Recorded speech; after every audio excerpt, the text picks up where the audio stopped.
Good day, one and all. I am Kyla Hanalei Luzari Lamata, a member of the second group in Vet Physio 413, Reproductive Physiology and Endocrinology of 4DVMA, and I will be discussing today the female reproductive system histology.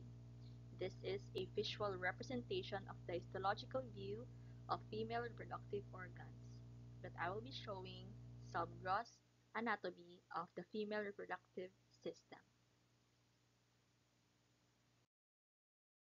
The female reproductive system is a complex network of organs involved in producing eggs, supporting fertilization, and enabling the development of a fetus during pregnancy.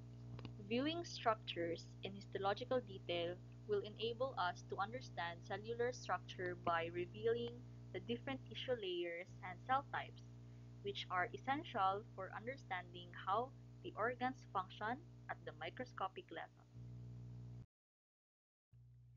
The first structure we have is the ovary. This is a key organ in the female reproductive system responsible for producing eggs and hormones such as estrogen and progesterone. This image here is a 14-day peak ovary slide using low power objective, the 4 or 10x. We can see here the medulla, which contains blood vessels, nerves, and lymphatics. In the cortex, on the other hand, over here in this region, we can see the primordial follicles. And we can see the egg nests where these primordial follicles are arranged in clusters. The egg nests are indicated here in the yellow line and the yellow arrows. Primordial follicles are the earliest stage of ovarian follicles consisting of a primary oocyte surrounded by a single layer of flat granulosa cells, and they remain dormant until recruited for further development. Next, we have a 14-day pig ovary slide using high power objective. This is a high magnification of the fetal ovary. In this closer look, we can see that each oocyte is completely surrounded by follicle cells. We can see here, these are the primordial follicles, and we have here the follicle cells. We can also see the ooplasm and the nucleus, which are parts of these primordial follicles. The follicle cells are important in regulating the progress through meiosis of the oocytes. We can observe here that the most prevalent type of follicle in the ovary of this pig is typically the primordial follicle. These follicles are in the earliest stage of development and are characterized by a primary oocyte surrounded by a single layer of flat granulosa cells. Here, I will be showing you the ovarian structure and histologic organization. As I have said earlier, that the ovary consists of an outer cortex, the outer cortex, and the inner medulla. Here, the medulla, which have its innervation, with the cortex housing follicles at various developmental stages. You can see here. Egg maturation begins with dormant primordial follicles. We can see here multiple primordial follicles, these little dots over the edges, which are activated to form primary follicles, which are then activated to become secondary follicles. These primary follicles have a single layer of cuboidal granulosa cells in them, while these secondary follicles feature multiple granulosa layers and have a fluid-filled cavity, as we can see here. Finally, the tertiary follicles, as in this image, we have the early tertiary follicle and the pre-ovulatory or the late tertiary, also called as the Graafian follicle. Now, this is where the mature oocyte is ready for ovulation. This here, we can see an atretic follicle. So this is a follicle that has begun developing, but it undergoes the degeneration and is reabsorbed before reaching maturity. This is a common process during follicular development in the ovary. Next, we have the corpus luteum.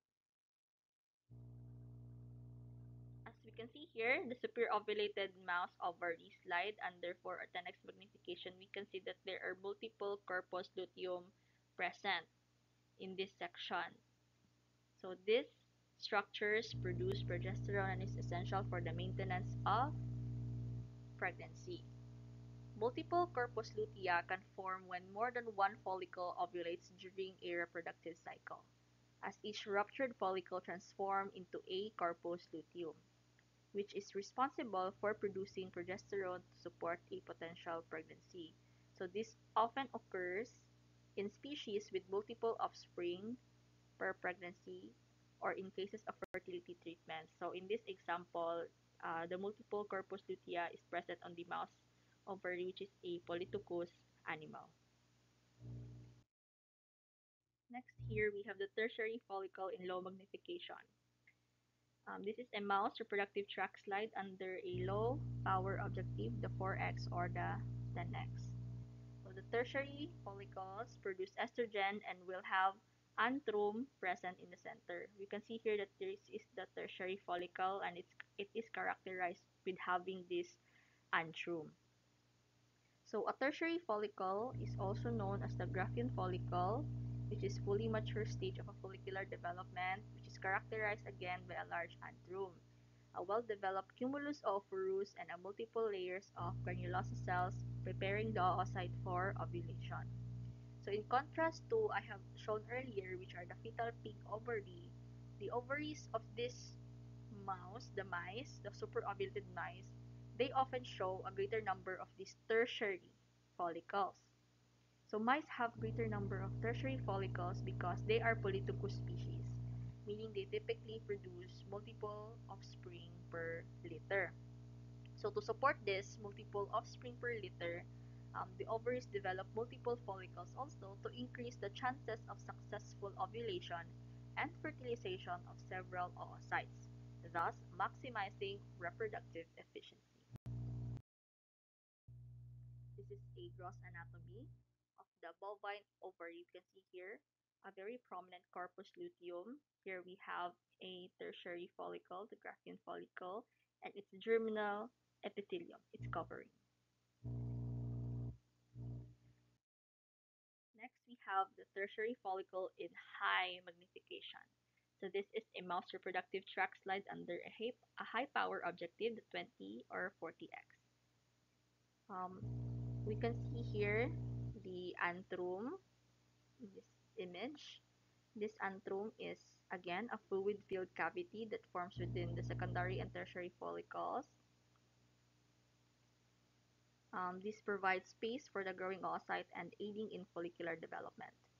So next, we can observe here the cumulus oophorus. This is a cluster of granulosa cells surrounding the oocyte within the anther follicle, supporting the oocyte's maturation and facilitating its release during ovulation. You can see the little dots that surrounds the oocyte. You can see the oocyte right here. Another thing we can observe is the theca interna. We can see here the theca interna. So this is the inner layer of the theca surrounding the follicle. This is responsible for producing androgens that granulosa cells convert into estrogens during follicular development. So this is the granulosa cells here. The inner layer of the cumulus ovorus cells surrounding the oocyte is called the corona radiata. Here in this image, you can see the mouse reproductive tract slide under high power objective, which shows primordial, primary, and secondary follicles. The primordial follicles, we can see here, primordial, the tiny ones, which is characterized by single flat layer follicle cells. And then we have the primary follicles. You can see here, these are primary follicles. They are single cuboidal follicle cells. And of course, the secondary follicles, we can see these large follicles right here, which is characterized by multiple layer follicle cells. The oocyte grows in size during the primary follicular stage. Next structure we have are the oviducts. The oviducts are the functional links between the ovary and the uterus, site of gestation. The oviduct is also the site of fertilization. In this slide, we can see the oviduct in low power objective 4 or 10x magnification. So this shows us the ampulla and the isthmus. The ampulla and isthmus regions differ in the thickness of the muscularis layer. You can see here the difference in their thickness of its muscularis layer. Upon palpation, the isthmus felt harder and is the region with the larger muscularis layer. The ampulla of the oviduct, we can see here, is wider with a highly folded mucosa and a larger irregular na lumen because this is designed for fertilization and moving the egg with its ciliated na mga cells. The isthmus, on the other hand, is narrower. You can see here it's narrower with a smoother mucosa, smaller and more uniform yung lumen niya, and thicker yung muscular layer. This aids in the transport of the fertilized egg to the uterus. This is the gross anatomy of bovine oviduct. You can see here the isthmus and the ampulla. This is what they look like. Next, we have the oviduct epithelium. This is an oviduct slide using a high-power objective 40x magnification, showing us a ciliated columnar epithelium of the oviduct. So the epithelium is usually ciliated columnar or perhaps ciliated cuboidal. Not all the epithelial cells, however, are ciliated. In general, more ciliated cells are found in the ampulla than the isthmus region.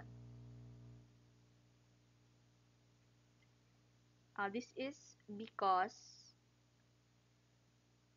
the ampulla is the primary site of fertilization. So this requires more enhanced motility to help transport the oocyte and sperm.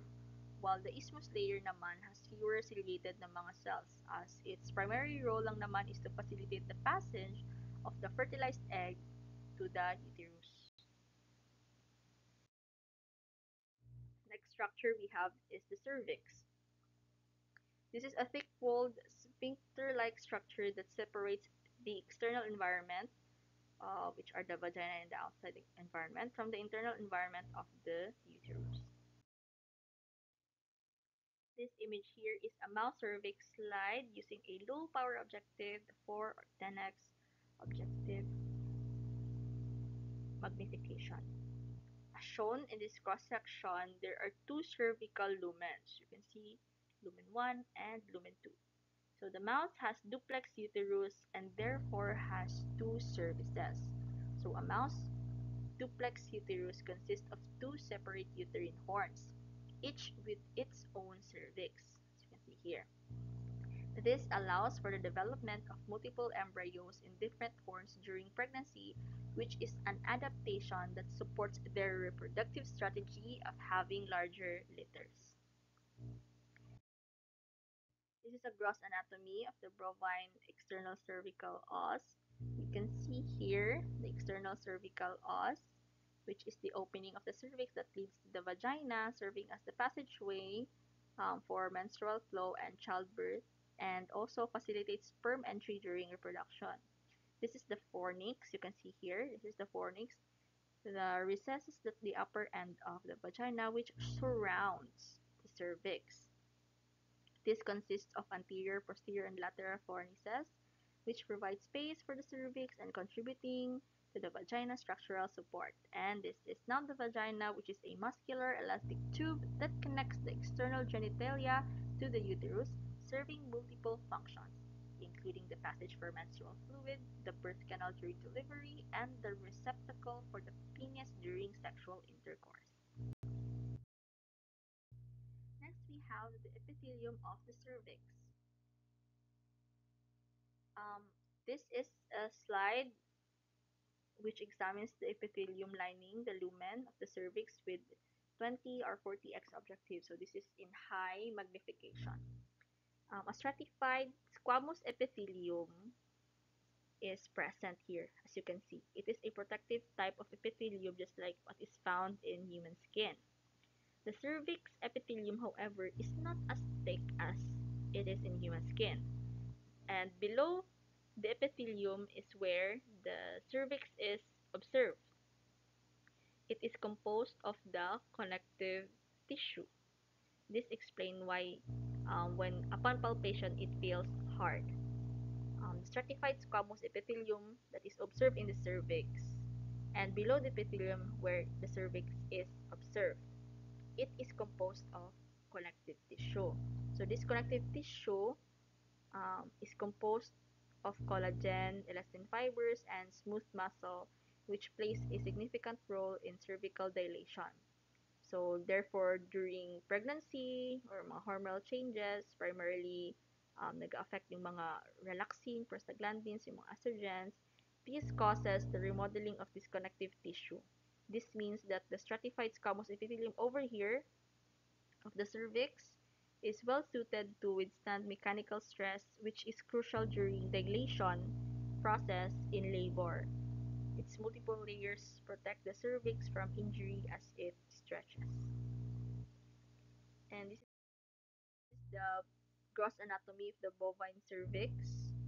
Um, quick quick review lang. This is the uterine body, which is the main central portion of the uterus where implantation occurs. This is the cervical rings, the distinct circular folds within the cervix of cows that create a barrier to help retain the contents of uterus, prevent infection, and facilitate also the retention of sperm during breeding. And this internal cervical opening, the which is located at the junction of the cervix and the uterine body, which allows the passage of menstrual fluid from the uterus and providing a conduit for sperm to enter the uterine cavity for fertilization. So this uterine body here also is composed of smooth muscle and endometrial lining, which facilitates the growth and development of fetus during yung pregnancy. Next structure we have is the uterus. So this is the organ in the reproductive system of female mammals that accommodates the embryonic and fetal development of one or more fertilized eggs until birth. Of course, it differs between species to species. So we can see here a mouse uterus using a low power objective 4x or 10x. Viewed here is how wide the endometrium is. You can see this is the endometrium layer and the presence of endometrial glands. You can see here these glands are coiled and make contact with the uterine lumen to release components needed for early embryonic survival. The degree of coiling changes with the estrous cycle and is dependent on the amounts of estrogen and progesterone in its circulation. So there are three layers here in the uterus. So as I have said earlier, this is the endometrium, which is the innermost layer where the embryo implants and grows, and it has two sublayers which are the stratum functionalis and stratum basalis. Stratum functionalis um, is where it undergoes cyclical changes in response to hormones, thickening to support a potential pregnancy and shedding during menstruation if fertilization did not occur. Whereas stratum basalis is the deeper layer which regenerates the stratum functionalis after menstruation. So the endometrium provides the site for embryo implantation and forms the maternal part of the placenta. It is rich in blood supply and nourishes the developing fetus. Next, we have here the myometrium. This is the middle layer. So this is composed of thick layers of smooth muscle. It is responsible for the powerful contractions during labor and delivery. And then during pregnancy, it stretches to accommodate the growing fetus. But it remains firm to support the uterus and it typically consists of three layers of smooth muscle fibers. We have the outer longitudinal layer, middle circular layer, and the inner longitudinal layer. So the myometrium here enables the uterus to expand and then contract forcefully, playing a crucial role in both maintaining pregnancy and of course pushing the baby out during labor. Finally, we have the outermost layer, we have the perimetrium. So this is a thin protective outer layer which is part of the visceral peritoneum. This provides structural support and serves as a smooth covering to prevent friction between uterus and surrounding organs. So this protects the uterus and ensures that it can move slightly within the abdominal cavity without causing friction or damage to nearby organs. This is the gross anatomy of what the three layers of the uterus look like. We have the perimetrium, the outermost layer, the myometrium, the muscular layer, the middle layer, and the endometrium, which is the innermost layer. Lastly, we have this histologic slide, which is a recently ovulated hamster oocyte in the oviduct under the microscope. In this image, can you spot where the oocyte is? So you're probably might have been right. So the oocyte is right here, as you can see. We can see here that where the oocyte is located, we can see that there is abundant yung cilia. Nakikita nyo ba? Abundant yung cilia within the lumen. And elaborate din yung mga mucosal folds, yung mga fimbrinia. And the most um, important observation we can see here is thin yung kanyang muscle layer. And this indicates that the oocyte right here is located in the of the infundibulum of the oviduct, which functions to capture the egg. So in contrast or in comparison to other parts, the ampulla is ciliated and secretory epithelium, which is tallest complex fold, and it has thicker na muscle layer, which is the site for fertilization. However, in the isthmus, fewer yung kanyang ciliated na cells, simple ang flat siya, tsaka thick din yung kanyang muscle na layer, which functions for embryo transport. As you can look closely, there are dots. You can see the dots that surrounds this oocyte. So the dots you can observe here within the oviduct lumen surrounds the oocyte. This is most likely cumulus cells, which are the cumulus oophorus. So the cumulus oophorus is a cluster of specialized granulosa cells that surrounds the oocyte both before and after the ovulation. These cells form a protective and nurturing environment for the oocyte as it travels through the oviduct. So that's for our report, and I hope you've learned something. Thank you.